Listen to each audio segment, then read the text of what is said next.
Добро утро на всички! Днес сме в Кашин до Плевен. Започваме източване на кладенеца и след това, разбира се, почистване. Ще видите после крайният резултат.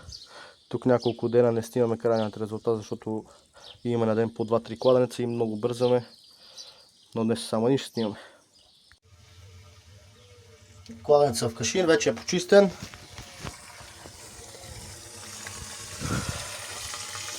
Две помпи работят.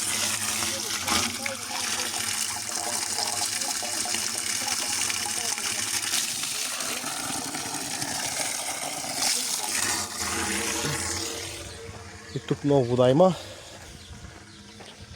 Ето е другата помпа.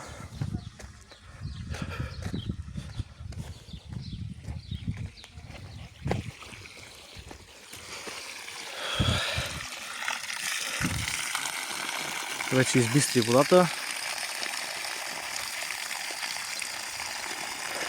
Който желае почистване, нека се обади. Знаете какви са хората. Лек ден на всички!